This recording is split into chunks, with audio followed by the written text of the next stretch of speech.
ਅਤੇ ਮੇਰੇ ਪਿਆਰੇ ਵਿਦਿਆਰਥੀਓ, ਤੁਹਾਨੂੰ ਸਭ ਨੂੰ ਮੇਰੇ ਵੱਲੋਂ ਪਿਆਰ ਭਰੀ ਸਤਿ ਸ਼੍ਰੀ ਅਕਾਲ, ਨਮਸਕਾਰ, ਸ਼ੁਭ ਸਵੇਰ। ਜਿਵੇਂ ਕਿ ਤੁਸੀਂ ਜਾਣਦੇ ਹੋ ਕਿ ਅਸੀਂ ਆਪਣੇ ਸਕੂਲ ਵਿੱਚ ਹਰ ਤਿਉਹਾਰ, ਹਰ ਦਿਨ, ਹਰ ਗੁਰਪੁਰਬ ਬੜੇ ਹੀ ਜੋਸ਼ ਅਤੇ ਉਤਸ਼ਾਹ ਨਾਲ ਮਨਾਉਂਦੇ ਹਾਂ। ਸੋ ਅੱਜ ਅਸੀਂ ਸ਼੍ਰੀ ਗੁਰੂ ਰਾਮਦਾਸ ਜੀ ਦਾ ਪ੍ਰਕਾਸ਼ ਪੁਰਬ ਬੜੀ ਹੀ ਸ਼ਰਧਾ ਭਾਵਨਾ ਨਾਲ ਮਨਾਉਣ ਜਾ ਰਹੇ ਹਾਂ। ਸੋ ਮੈਂ ਤੁਹਾਨੂੰ ਸਭ ਤੋਂ ਪਹਿਲਾਂ ਸਿੱਖਾਂ ਦੇ ਚੌਥੇ ਗੁਰੂ ਸ਼੍ਰੀ ਗੁਰੂ ਰਾਮਦਾਸ ਜੀ ਬਾਰੇ ਵਿਸਥਾਰ ਸਹਿਤ ਦੱਸਾਂਗੀ। ਬੈਠਾ ਸੋਢੀ ਪਾਤਸ਼ਾਹ ਰਾਮਦਾਸ ਸਤਿਗੁਰੂ ਕਹਾਵੇ, ਆਪ ਸਭ ਨੂੰ ਧੰਨ ਧੰਨ ਸ਼੍ਰੀ ਗੁਰੂ ਰਾਮਦਾਸ ਜੀ ਦੇ ਪ੍ਰਕਾਸ਼ ਪੁਰਬ ਦੀ ਬੇਅੰਤ ਵਧਾਈ ਹੋਵੇ।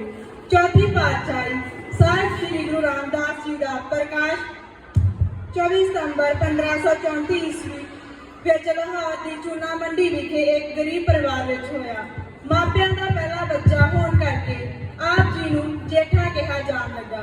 ਬਚਪਨ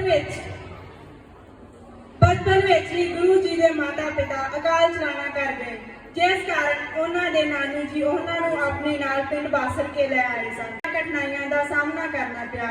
ਅੱਤ ਦੀ ਗਰੀਬੀ ਵਿੱਚ ਉਹਨਾਂ ਦਾ ਜੀਵਨ ਗੁਜ਼ਰਿਆ ਅਤੇ ਉਹ ਘੁੰਗਣੀਆਂ ਵੇਚ ਕੇ ਗੁਜ਼ਾਰਾ ਕਰਿਆ ਕਰਦੇ ਸਨ। ਇਸ ਤਰ੍ਹਾਂ ਕੁਝ ਸਾਲ ਗੁਰੂ ਜੀ ਆਪਣੇ ਨਾਨਕੇ ਬਾਸਰ ਕੇ ਰਹੇ। ਇੱਥੇ ਹੀ ਉਹਨਾਂ ਦਾ ਮਿਲਾਪ ਸਿੱਖਾਂ ਦੇ ਤੀਸਰੇ ਗੁਰੂ ਅਮਰਦਾਸ ਜੀ ਨਾਲ ਹੋਇਆ ਅਤੇ ਉਹਨਾਂ ਦੇ ਬਹੁਤ ਮਿਲਾਪੜੇ ਸੰਬੰਧ ਬਣ ਗਏ। ਮਿਲਾਪੜੇ ਸੰਬੰਧ ਬਣ ਜਾਣ ਕਰਕੇ ਭਾਈ ਜੇਠਾ ਜੀ ਸ਼੍ਰੀ ਗੁਰੂ ਅਮਰਦਾਸ ਜੀ ਨਾਲ ਗੋਇੰਦਵਾਲ ਸਾਹਿਬ ਵਿਖੇ ਆ ਗਏ। ਜੇਠਾ ਜੀ ਨੇ ਗੁਰੂ ਘਰ ਦੀ ਬਹੁਤ ਸੇਵਾ ਕੀਤੀ। ਆਪ ਜੀ ਦੀ ਸੇਵਾ ਅਤੇ ਨਿਮਰਤਾ ਨੂੰ ਵੇਖਦਿਆਂ ਹੋਇਆਂ ਗੁਰੂ ਅਮਰਦਾਸ ਜੀ ਨੇ ਆਪਣੀ ਬੇਟੀ ਬੀਬੀ ਭਾਨੀ ਦਾ ਵਿਆਹ ਜੇਠਾ ਜੀ ਨਾਲ ਕਰ ਦਿੱਤਾ ਅਤੇ ਆਪਣੇ ਪਰਿਵਾਰ ਦਾ ਇੱਕ ਹਿੱਸਾ ਬਣਾ ਲਿਆ। ਗੁਰੂ ਅਮਰਦਾਸ ਜੀ ਨੇ ਗੁਰਗੱਦੀ ਲਈ ਭਾਈ ਜੇਠਾ ਜੀ ਨੂੰ ਕਿਹਾ ਅਤੇ ਜੇਠਾ ਜੀ ਦਾ ਨਾਮ ਬਦਲ ਕੇ ਗੁਰੂ ਰਾਮਦਾਸ ਰੱਖ ਦਿੱਤਾ, ਜਿਸ ਦਾ ਮਤਲਬ ਸੀ ਗੁਰੂ ਘਰ ਦਾ ਸੇਵਕ। ਇਸ ਤਰ੍ਹਾਂ ਭਾਈ ਜੇਠਾ ਜੀ ਦੀ ਨਿਮਰਤਾ ਅਤੇ ਰਹਿਮਤਾਂ ਦਾ ਮੀਂਹ ਵਰਿਆ ਅਤੇ ਲਾਹੌਰ ਦੇ ਬਾਜ਼ਾਰਾਂ ਵਿੱਚ ਅਣਜਾਣ ਘੁੰਮਦੇ ਜੇਠਾ ਜੀ ਗੁਰੂ ਘਰ ਦੇ ਵਾਰਿਸ ਬਣ ਗਏ। ਸਾਰੀ ਰਹਿਮਤ ਲਈ ਗੁਰੂ ਰਾਮਦਾਸ ਜੀ ਨੇ ਆਪਣੇ ਮੁਖੋਂ ਖੁਦ ਉਚਾਰਨ ਕੀਤਾ, ਜੋ ਹਮਾਰੀ बिद होती मेरे सतगुरा साबित तुम हर जानो आपे, हम मिलते फिरते कोई बात ना पूछता, गुर सतगुर सन कीरे हम थापे, तन तन गुरु नानक जन केरा जित मिलिए चुके सब सोग संतापे। इन्हां तुकां दा अर्थ है कि हे मेरे सतगुर, ਜਿਹੜੀ ਮੇਰੀ ਹਾਲਤ ਹੁੰਦੀ ਸੀ ਉਹ ਤੁਸੀਂ ਆਪ ਜਾਣਦੇ ਹੋ। ਮੈਂ ਰੁਲਦਾ ਫਿਰਦਾ ਸਾਂ, ਕੋਈ ਮੇਰੀ ਬਾਤ ਨਹੀਂ ਸੀ ਪੁੱਛਦਾ। ਤੁਸੀਂ ਮੈਨੂੰ ਕੀੜੇ ਨੂੰ ਗੁਰੂ ਸਤਿਗੁਰਾਂ ਦੇ ਚਰਨਾਂ ਵਿੱਚ ਲਿਆ ਕੇ ਵਡਿਆਈ ਬਖਸ਼ੀ। ਦਾਸ ਨਾਨਕ ਦਾ ਗੁਰੂ ਧੰਨ ਹੈ, ਜਿਸ ਨੂੰ ਮਿਲ ਕੇ ਮੇਰੇ ਸਾਰੇ ਸੋਗ ਮੁੱਕ ਗਏ, ਮੇਰੇ ਸਾਰੇ ਕਲੇਸ਼ ਦੂਰ ਹੋ ਗਏ। ਗੁਰੂ ਸਾਹਿਬ ਦੇ ਜੀਵਨ ਉੱਤੇ ਝਾਕ ਪਾਈਏ ਤਾਂ ਪਤਾ ਚੱਲਦਾ ਹੈ ਕਿ ਆਪ ਜੀ ਸੇਵਾ, ਸਹਿਨਸ਼ੀਲਤਾ ਅਤੇ ਆਗਿਆਕਾਰੀ ਸੁਭਾਅ ਦੇ ਮਾਲਕ ਸਨ। ਗੁਰੂ ਸਾਹਿਬ ਨੇ ਸਿੱਖ ਧਰਮ ਦੇ ਪ੍ਰਚਾਰ ਲਈ ਇੱਕ ਕੇਂਦਰੀ ਸਥਾਨ ਦੀ ਲੋੜ ਮਹਿਸੂਸ ਕੀਤੀ ਅਤੇ ਰਾਮਦਾਸਪੁਰ ਨਗਰ ਵਸਾਇਆ, ਜਿਸ ਨੂੰ ਬਾਅਦ ਵਿੱਚ ਅੰਮ੍ਰਿਤਸਰ ਜਾਣ ਕੇ ਸ਼੍ਰੀ ਅੰਮ੍ਰਿਤਸਰ ਸਾਹਿਬ ਵਜੋਂ ਜਾਣਿਆ ਜਾਣ ਲੱਗਾ। ਗੁਰੂ ਸਾਹਿਬ ਨੇ ਆਪਣੇ ਜੀਵਨ ਕਾਲ ਵਿੱਚ ਸਰੋਵਰ ਸਾਹਿਬ ਦੀ ਖੁਦਵਾਈ ਕਰਵਾਈ ਅਤੇ ਦੀਨ ਦੁਨੀਆ ਦੇ ਦੁੱਖ ਦਰਦ ਦੂਰ ਕੀਤੇ। ਇਸੇ ਲਈ ਕਿਹਾ ਜਾਂਦਾ ਹੈ ਕਿ ਰਾਮਦਾਸ ਸਰੋਵਰ ਨਾਤੇ ਸਭ ਉਤਰੇ ਪਾਪ ਕਮਾਤੇ। ਸੋ ਗੁਰੂ ਸਾਹਿਬ ਜੀ ਨੇ ਆਦਰਸ਼ ਜੀਵਨ ਦੀ ਸੰਪੂਰਨਤਾ ਵਿਵੇਚਨਾ ਸਾਡੇ ਸਧਾਰਨ ਮਨੁੱਖਾਂ ਦੁਆਰਾ ਨਹੀਂ ਕੀਤੀ ਜਾ ਸਕਦੀ। ਗੁਰਬਾਣੀ ਦਾ ਪਵਿੱਤਰ ਵਾਕ ਹੈ, ਹੋ ਕਿਆ ਸਰਾਹੀ ਕਿਰਮਜੀਤ ਵੱਡੀ ਤੇਰੀ ਵਡਿਆਈ। ਸੋ ਗੁਰੂ ਜੀ ਦੀ ਵਡਿਆਈ ਕਹਿਣ ਕਥਨ ਤੋਂ ਪਾਰ ਹੈ। ਸੋ ਆਓ ਇਸ ਪਾਵਨ ਦਿਹਾੜੇ ਨੂੰ ਬੜੀ ਸ਼ਰਧਾ ਭਾਵਨਾ ਨਾਲ ਮਨਾਈਏ ਅਤੇ ਗੁਰੂ ਸਾਹਿਬ ਜੀ ਦੀ ਉਪਮਾ ਵਿੱਚ ਸ਼ਬਦ ਗਾਇਨ ਕਰੀਏ। ਸ਼ਬਦ ਗਾਇਨ ਕਰਨ ਤੋਂ ਪਹਿਲਾਂ ਮੈਂ ਤੁਹਾਨੂੰ ਸ਼ਬਦ ਦੀ ਵਿਆਖਿਆ ਦੱਸਾਂਗੀ। ਧੰਨ ਧੰਨ ਰਾਮਦਾਸ ਗੁਰਜਨ ਸਿਰਿਆ ਤਿਨੇ ਸਵਾਰਿਆ। ਧੰਨ ਸ਼੍ਰੀ ਗੁਰੂ ਰਾਮਦਾਸ ਜੀ ਦਾ ਸਮੁੱਚਾ ਜੀਵਨ ਅਤੇ ਉਹਨਾਂ ਦੇ ਜੀਵਨ ਦਾ ਇੱਕ ਲਮਹਾ ਸਾਨੂੰ ਸਿੱਖਿਆ ਪ੍ਰਦਾਨ ਕਰਨ ਵਾਲਾ ਹੈ। ਉਹਨਾਂ ਦਾ ਬਹੁਪੱਖੀ ਜੀਵਨ ਸਾਡੇ ਸੰਸਾਰਿਕ ਜੀਵਨ ਲਈ ਜ਼ਿੰਦਗੀ ਦੇ ਹਰ ਮੋੜ ਤੇ ਪ੍ਰੇਰਨਾ ਦਾ ਸਰੋਤ ਹੈ, ਕਿਉਂਕਿ ਅਸੀਂ ਇਸ ਵੇਲੇ ਵਿਦਿਆਰਥੀ ਜੀਵਨ ਵਿੱਚ ਹਾਂ ਅਤੇ ਵਿਦਿਆਰਥੀ ਜੀਵਨ ਵਿੱਚ ਅਸੀਂ ਉਹਨਾਂ ਦੇ ਜੀਵਨ ਜਾਂ ਉਹਨਾਂ ਦੁਆਰਾ ਰਚੀ ਬਾਣੀ ਤੋਂ ਹੀ ਸਿੱਖਿਆ ਲੈ ਸਕਦੇ ਹਾਂ ਅਤੇ ਉਸ ਸਿੱਖਿਆ ਦੇ ਨੁਕਤਿਆਂ ਨੂੰ ਗ੍ਰਹਿਣ ਕਰਕੇ ਆਪਣੇ ਲਕਸ਼ ਭਾਵ ਮਨੋਰਥ ਨੂੰ ਪ੍ਰਾਪਤ ਕਰ ਸਕਦੇ ਹਾਂ। ਲਕਸ਼ ਪ੍ਰਾਪਤ ਕਰ ਲੈਣਾ, ਨੌਕਰੀ ਪ੍ਰਾਪਤ ਕਰ ਲੈਣੀ ਜਾਂ ਸੰਸਾਰਿਕ ਪਦਾਰਥਾਂ ਜਿਵੇਂ ਵੱਡੀ ਗੱਡੀ, ਵੱਡੀ ਕੋਠੀ ਆਦਿ ਨੂੰ ਪਾ ਲੈਣਾ ਹੀ ਨਹੀਂ ਹੈ, ਸਗੋਂ ਆਪਣੇ ਅੰਦਰ ਚੰਗੇ ਗੁਣਾਂ ਦਾ ਸੰਗ੍ਰਹਿ ਕਰਨ ਤੋਂ ਵੀ ਹੈ, ਕਿਉਂਕਿ ਇੱਕ ਚੰਗਾ ਆਦਰਸ਼ ਜੀਵਨ ਹੀ ਸਾਨੂੰ ਇਸ ਕਾਬਿਲ ਬਣਾਉਂਦਾ ਹੈ ਕਿ ਅਸੀਂ ਸੰਸਾਰਿਕ ਪਦਾਰਥਾਂ ਦੀ ਪ੍ਰਾਪਤੀ ਵੀ ਕਰ ਸਕੀਏ ਅਤੇ ਇੱਕ ਨੇਕ ਇਨਸਾਨ ਵੀ ਬਣ ਸਕੀਏ, ਕਿਉਂਕਿ ਪੈਸਾ ਤਾਂ ਬੇਈਮਾਨਾਂ ਜਾਂ ਚੋਰਾਂ ਕੋਲ ਵੀ ਬਹੁਤ ਹੁੰਦਾ ਹੈ। ਜੇਕਰ ਕੁਝ ਨਹੀਂ ਹੁੰਦਾ ਤਾਂ ਕੇਵਲ ਚੰਗੇ ਗੁਣਾਂ ਵਾਲਾ ਜੀਵਨ ਵੀ ਨਹੀਂ ਹੁੰਦਾ। ਸੋ ਵਿਦਿਆਰਥੀ ਜੀਵਨ ਵਿੱਚ ਜੇਕਰ ਸਿੱਖਣ ਲਈ ਹੈ ਤਾਂ ਉਹ ਇਹ ਹੈ ਕਿ ਗੁਰੂ ਸਾਹਿਬ ਜੀ ਦੇ ਬਚਪਨ ਵਿੱਚ ਬਹੁਤ ਗਰੀਬੀ ਅਤੇ ਕਠਿਨਾਈਆਂ ਦਾ ਸਾਹਮਣਾ ਕੀਤਾ, ਪਰੰਤੂ ਪਰਿਪੂਰਨ ਪਰਮਾਤਮਾ ਦੀ ਭਗਤੀ ਇੱਕ ਐਸਾ ਵਸੀਲਾ ਹੈ, ਜੇਕਰ ਇਸ ਨੂੰ ਕੀਤਾ ਜਾਵੇ ਤਾਂ ਮਨੁੱਖ ਭਾਵੇਂ ਕਿੰਨਾ ਵੀ ਮੁਸ਼ਕਲਾਂ ਵਿੱਚ ਫਸਿਆ ਹੋਵੇ, ਪਰਮਾਤਮਾ ਉਸ ਨੂੰ ਬਾਹਰ ਕੱਢ ਕੇ ਦੋ ਜਹਾਨਾਂ ਦੀ ਬਾਦਸ਼ਾਹੀ ਬਖਸ਼ ਦਿੰਦਾ ਹੈ। ਗੁਰਬਾਣੀ ਦਾ ਵਾਕ ਹੈ, ਜਿਸ ਨੀਚ ਕੋ ਕੋਈ ਨਾ ਜਾਣੇ, ਨਾਮ ਜਪਤ ਔਰ ਚੌਖਟ ਮਾਨੇ। ਸੋ ਸਾਨੂੰ ਵਿਦਿਆਰਥੀਆਂ ਨੂੰ ਪਰਮਾਤਮਾ ਦੀ ਭਗਤੀ ਦਾ ਮਾਰਗ ਅਪਣਾਉਣਾ ਚਾਹੀਦਾ ਹੈ। ਜਿਸ ਤਰ੍ਹਾਂ ਗੁਰੂ ਰਾਮਦਾਸ ਜੀ ਨੇ ਭਗਤੀ ਕਰਕੇ ਪਰਮਾਤਮਾ ਵਿੱਚ ਅਭੇਦਤਾ ਪ੍ਰਾਪਤ ਕਰਨ ਲਈ ਅੱਜ ਪੂਰਾ ਵਿਸ਼ਵ ਉਹਨਾਂ ਦੇ ਦਰ ਉੱਤੇ ਜਾ ਕੇ ਆਪਣਾ ਸੀਸ ਝੁਕਾਉਂਦਾ ਹੈ, ਇਸ ਤਰ੍ਹਾਂ ਅਸੀਂ ਵੀ ਪਰਮਾਤਮਾ ਦੀ ਭਗਤੀ ਕਰਕੇ ਆਪਣੇ ਵਿਕਾਰਾਂ ਅਤੇ ਔਗਣਾਂ ਉੱਪਰ ਜਿੱਤ ਹਾਸਲ ਕਰਕੇ ਇੱਕ ਦਿਨ ਐਸਾ ਮੁਕਾਮ ਨੂੰ ਹਾਸਲ ਕਰ ਸਕਦੇ ਹਾਂ ਕਿ ਜਿਸ ਦੀ ਕਲਪਨਾ ਕਰਨਾ ਵੀ ਸ਼ਾਇਦ ਮੁਸ਼ਕਿਲ ਹੋਵੇ। ਸੋ ਆਓ ਗੁਰੂ ਜੀ ਦੀ ਹੁਕਮਾਂ ਵਿੱਚ ਆਪਣਾ ਮਨ ਰੰਗ ਕੇ ਇਸ ਸ਼ਬਦ ਦਾ ਉਚਾਰਨ ਕਰੀਏ ਅਤੇ ਗੁਰੂ ਜੀ ਦੀ ਹੁਕਮਾਂ ਨੂੰ ਸ਼ਰਧਾ ਭਾਵਨਾ ਨਾਲ ਗਾਈਏ।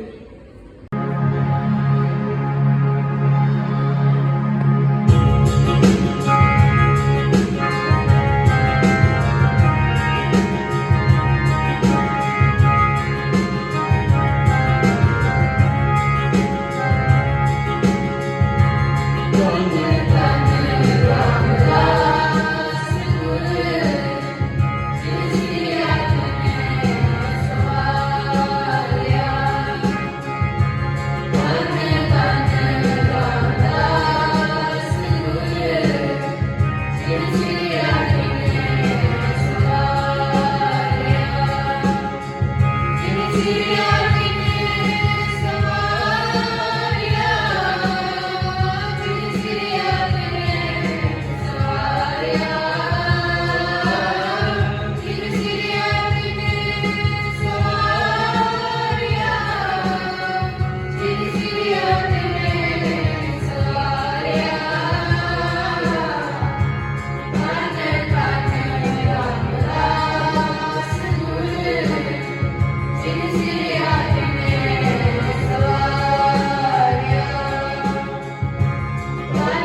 ਰਾਮਦਾਸ ਜੀ ਦੇ ਪ੍ਰਕਾਸ਼ ਪੁਰਬ ਨੂੰ ਮੁੱਖ ਰੱਖਦਿਆਂ ਹੋਇਆ ਗੁਰੂ ਜੀ ਦੁਆਰਾ ਰਚਿਤ ਸ਼ਬਦ ਇੱਛਾ ਪੂਰਕ ਸਰਬ ਸੁਖ ਦਾਤਾ ਹਰ ਜਾ ਕੇ ਵਸ ਹੈ ਕਾਮ ਤੇਨਾ ਦਾ ਗਾਇਨ ਬਹੁਤ ਹੀ ਸ਼ਰਧਾ ਭਾਵਨਾ ਨਾਲ ਕਰਨ ਜਾ ਰਹੇ ਹਾਂ।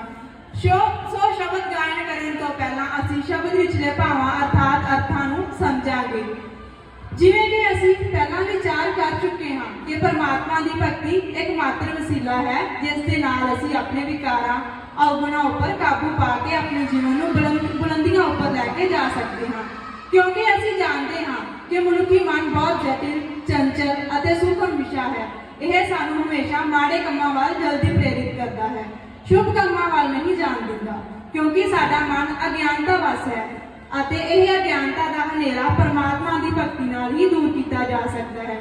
ਗੁਰਬਾਣੀ ਦਾ ਫਰਮਾਨ ਹੈ, ਮਨ ਵਸ ਆਵੇ ਨਾਨਕਾ ਜਾਂ ਪੂਰਨ ਕਿਰਪਾ ਹੋਏ।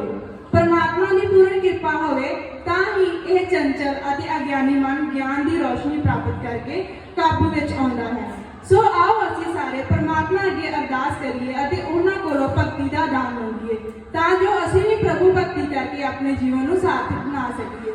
ਸੋ ਆਓ ਹੁਣ ਅਸੀਂ ਗੁਰੂ ਰਾਮਦਾਸ ਜੀ ਦੁਆਰਾ ਰਚਿਤ ਸ਼ਬਦ ਦਾ ਗਾਇਨ ਕਰੀਏ ਅਤੇ ਪਰਮਾਤਮਾ ਤੋਂ ਭਗਤੀ ਦਾ ਦਾਨ ਮੰਗੀਏ।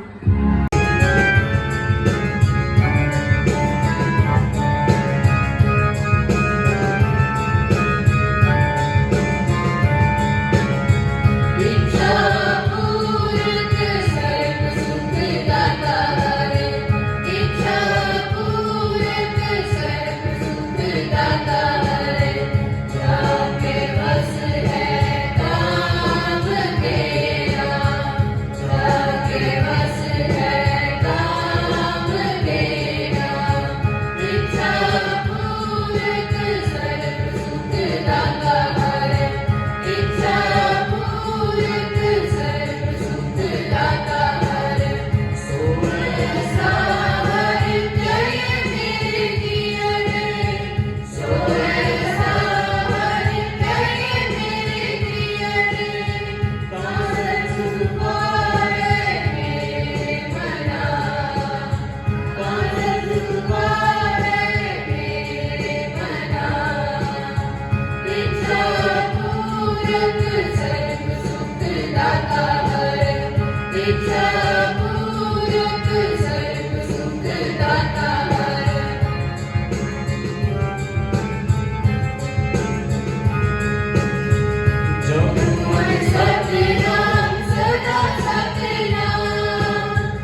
पूरक सर्व सुख दाता है, भिक्षा पूरक सर्व सुख दाता है, सर्व सुख दाता है, सर्व सुख दाता है।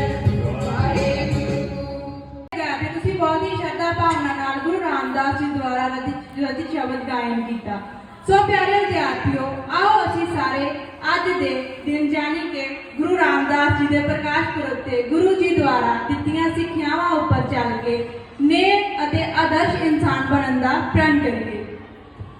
ਅੱਜ ਗੁਰਪੁਰਬ ਦੇ ਦਿਨ ਤੇ ਅੱਜ ਗੁਰਪੁਰਬ ਦੇ ਦਿਨ ਤੇ ਅਸੀਂ ਗੁਰੂਆਂ ਦਾ ਗੁਣਗਾਨ ਗਾਉਂਦੇ ਹਾਂ। ਅਸੀਂ ਗੁਰੂਆਂ ਦਾ ਗੁਣਗਾਨ ਗਾਉਂਦੇ ਹਾਂ। ਗੁਰੂ ਰਾਮਦਾਸ ਜੀ ਦੇ ਚਰਨਾਂ ਵਿੱਚ ਗੁਰੂ ਰਾਮਦਾਸ ਜੀ ਦੇ ਚਰਨਾਂ ਵਿੱਚ ਆਪਣਾ ਸੀਸ ਨਿਵਾਉਂਦੇ ਹਾਂ। ਆਪਣਾ ਸੀਸ ਨਿਵਾਉਂਦੇ ਹਾਂ। ਨਿਮਰਤਾ ਅਤੇ ਨਿਸ਼ਕਾਮ ਸੇਵਾ ਦਾ ਨਿਮਰਤਾ ਅਤੇ ਨਿਸ਼ਕਾਮ ਸੇਵਾ ਦਾ ਸਬਕ ਤੁਸਾਂ ਸਿਖਾਇਆ ਹੈ। ਸਬਕ ਤੁਸਾਂ ਸਿਖਾਇਆ ਹੈ। ਭੇਦ ਭਾਵ ਤੋਂ ਉੱਪਰ ਉੱਠ ਕੇ ਭੇਦ ਭਾਵ ਤੋਂ ਉੱਪਰ ਉੱਠ ਕੇ ਜਿਉਣ ਦਾ ਢੰਗ ਸਮਝਾਇਆ ਹੈ। ਜਿਉਣ ਦਾ ਢੰਗ ਸਮਝਾਇਆ ਹੈ। ਪਵਿੱਤਰ ਜੀਵਨ ਜਿਉਣ ਦਾ ਢੰਗ ਪਵਿੱਤਰ ਜੀਵਨ ਜਿਉਣ ਦਾ ਢੰਗ ਅਸੀਂ ਆਪਣੇ ਜੀਵਨ ਵਿੱਚ ਅਪਣਾਵਾਂਗੇ। ਅਸੀਂ ਆਪਣੇ ਜੀਵਨ ਵਿੱਚ ਅਪਣਾਵਾਂਗੇ। ਸ੍ਰੀ ਅੰਮ੍ਰਿਤਸਰ ਦੇ ਬਾਣੀ ਦਾ ਸ੍ਰੀ ਅੰਮ੍ਰਿਤਸਰ ਦੇ ਬਾਣੀ ਦਾ ਸੰਦੇਸ਼ ਨਾ ਅਸੀਂ ਭੁਲਾਵਾਂਗੇ। ਸੰਦੇਸ਼ ਨਾ ਅਸੀਂ ਭੁਲਾਵਾਂਗੇ। ਸ੍ਰੀ ਅੰਮ੍ਰਿਤਸਰ ਦੇ ਬਾਣੀ ਦਾ ਸ੍ਰੀ ਅੰਮ੍ਰਿਤਸਰ ਦੇ ਬਾਣੀ ਦਾ ਸੰਦੇਸ਼ ਨਾ ਅਸੀਂ ਭੁਲਾਵਾਂਗੇ। ਸੰਦੇਸ਼ ਨਾ ਅਸੀਂ ਭੁਲਾਵਾਂਗੇ। ਗੁਰੂ ਰਾਮਦਾਸ ਜੀ ਦੇ ਦੱਸੇ ਰਸਤੇ ਤੇ ਗੁਰੂ ਰਾਮਦਾਸ ਜੀ ਦੇ ਦੱਸੇ ਰਸਤੇ ਤੇ ਚੱਲ ਕੇ ਅਸੀਂ ਵਿਖਾਵਾਂਗੇ। ਚੱਲ ਕੇ ਅਸੀਂ ਵਿਖਾਵਾਂਗੇ। ਗੁਰੂ ਰਾਮਦਾਸ ਜੀ ਦੇ ਦੱਸੇ ਰਸਤੇ ਤੇ ਗੁਰੂ ਰਾਮਦਾਸ ਜੀ ਦੇ ਦੱਸੇ ਰਸਤੇ ਤੇ ਚੱਲ ਕੇ ਅਸੀਂ ਵਿਖਾਵਾਂਗੇ। ਚੱਲ ਕੇ ਅਸੀਂ ਵਿਖਾਵਾਂਗੇ। ਆਪਣਾ ਪੈਰ ਨਾ ਪਿੱਛੇ ਹਟਾਵਾਂਗੇ। ਆਪਣਾ ਪੈਰ ਨਾ ਪਿੱਛੇ ਹਟਾਵਾਂਗੇ। ਗੁਰੂ ਜੀ ਦੀ ਜੈ ਜੈਕਾਰ ਬੁਲਾਵਾਂਗੇ। ਗੁਰੂ ਜੀ ਦੀ ਜੈ ਜੈਕਾਰ ਬੁਲਾਵਾਂਗੇ। ਗੁਰੂ ਜੀ ਦੀ ਜੈ ਜੈਕਾਰ ਬੁਲਾਵਾਂਗੇ। ਗੁਰੂ ਜੀ ਦੀ ਜੈ ਜੈਕਾਰ ਬੁਲਾਵਾਂਗੇ। Thank you to all of you.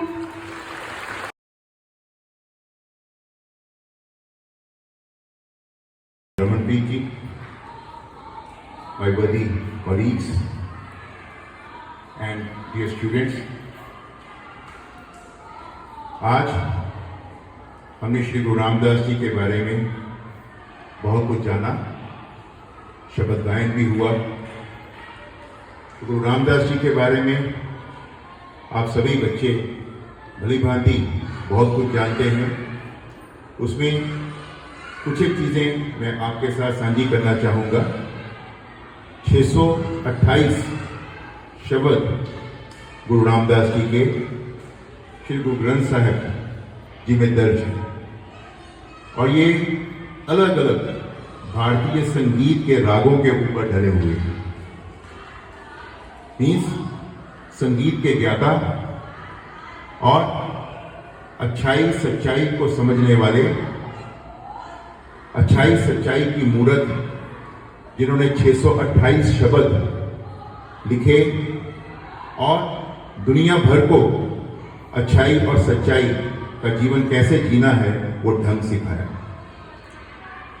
जब अभी गुरु रामदास जी को गुरुगद्दी प्राप्त नहीं हुई थी तो श्री गुरु अमरदास जी लंगर की व्यवस्था करते थे। वहां पर लंगर को छकने के लिए सर्टेन ब्राह्मण्स के कुछ ब्राह्मण्स आए और उन्होंने वहां पर जो लंगर छकाया जा रहा था उसकी निंदा की। उसके बारे में उन्होंने ये कहा कि ये कैसा स्थान है जहां पर ऊंची जात के लोग नीची जात के लोगों के साथ बैठे हुए हैं, समाज के ऊपर के तबके के लोग नीचे के तबके के लोगों के साथ इकट्ठे बैठे हुए हैं। ये तो अच्छी बात नहीं है। उन्होंने यही शिकायत मुगल बादशाह अकबर से भी की। अकबर ने जवाब तलबी के लिए श्री गुरु अमरदास जी को संदेश भेजा। श्री गुरु अमरदास जी ये बात अच्छी तरह से जानते थे कि इस बात का सही जवाब सही ढंग से श्री गुरु रामदास जी दे सकते हैं। उस वक्त उनके पास वो गुरुगद्दी नहीं थी। तब तो वो रामदास ही थे। तो वो बादशाह अकबर के दरबार में आए बादशाह अकबर ने यही प्रश्न उनसे किया कि भाई ये क्या है, आप ये किस प्रकार की व्यवस्था चला रहे हो, ये तो अच्छी बात नहीं है। आप ऊंची जात के लोगों को नीची जात के लोगों के साथ बिठा रहे हो। तो बड़ा संक्षिप्त जवाब थोड़े ही शब्दों में गुरु रामदास जी ने जो दिया वो हम सबको भी अपनी अंतरात्मा में जरूर बिठाना चाहिए। और वो जवाब ये था, ईश्वर की नजर में हर कोई एक है, कोई बड़ा नहीं, कोई छोटा नहीं। तो बादशाह Akbar he was absolutely speechless. उनके पास इसके ऊपर कुछ कहने के लिए नहीं था। उन्होंने गुरु रामदास जी की इस बात को बहुत सम्मान दिया और इस बात के साथ सारे समाज में भी, सारे संसार में भी यही संदेश गया कि ईश्वर परम पिता है, ईश्वर से बढ़कर कोई नहीं। सो अमृतसर उन्हीं की नगरी है, उन्हीं ने बसाई। उन्होंने ही यहां पर पवित्र सरोवर का निर्माण किया। इसका मतलब उनके अंदर आर्किटेक्चरल क्वालिटीज वो भी बहुत ज्यादा थी। केवल यही नहीं, अमृतसर दुनिया भर में आर्थिक दृष्टि से बहुत स्ट्रांग हो तो दुनिया भर के जो मर्चेंट्स थे, ट्रेडर्स थे, जो व्यापारी थे, उनको यहां पर निमंत्रित किया गया और उनको यहां पर रहने के लिए स्थान दिया गया ताकि अमृतसर आर्थिक दृष्टि से स्ट्रांग हो। इसका मतलब उन्होंने अपने अंदर एक इकोनॉमिस्ट की क्वालिटीज जो थी वो भी डेवलप की। सो इकोनॉमिस्ट भी, म्यूजिशियन भी, अच्छाई और सच्चाई के प्रतीक भी और विनम्रता के प्रतीक। किसी संत ने उनसे यह प्रश्न किया कि आपने you are sporting such a long beard, ऐसा क्यों? तो उन्होंने बड़ी विनम्रता पूर्वक ये जवाब दिया कि ये जो मैंने लंबी दाढ़ी रखी है ये आप जैसे संतों के चरणों की धूल को साफ करने के लिए रखी है। क्या विनम्रता है, क्या विनम्रता है। So my dear students, selfless service, निष्काम सेवा के प्रतीक, निम्रता के प्रतीक, अच्छाई सच्चाई के प्रतीक, ज्ञान की धरोहर जिनके पास थी वो हमारे गुरु हैं, वो हमारे ईश्वर हैं, वो हमारे लिए पूजनीय हैं। उन्होंने इस अमृतसर नगरी का निर्माण किया। हम वहीं के रहने वाले हैं, हम वहीं के बाशिंदे हैं। और अगर हम गुरु अमरदास जी की नगरी में रहते हैं, एक होली सिटी में रहते हैं, एक पवित्र नगरी में रहते हैं, तो ये थॉट हमेशा हमारे दिमाग में जरूर रहना चाहिए कि इस नगरी की पवित्रता पवित्र कर्मों के साथ ही होगी। तो हमारे कर्मों में, हमारे कार्य में, हमारी सोच में, हमारी बातचीत में किसी प्रकार की अपवित्रता कभी नहीं आनी चाहिए। ऐसा ध्येय, ऐसा वचन, ऐसा वादा हमें खुद के साथ आज के दिन जरूर करना चाहिए। जीते रहें। God bless you all. दास गुर तन धन रामदास गुर जिन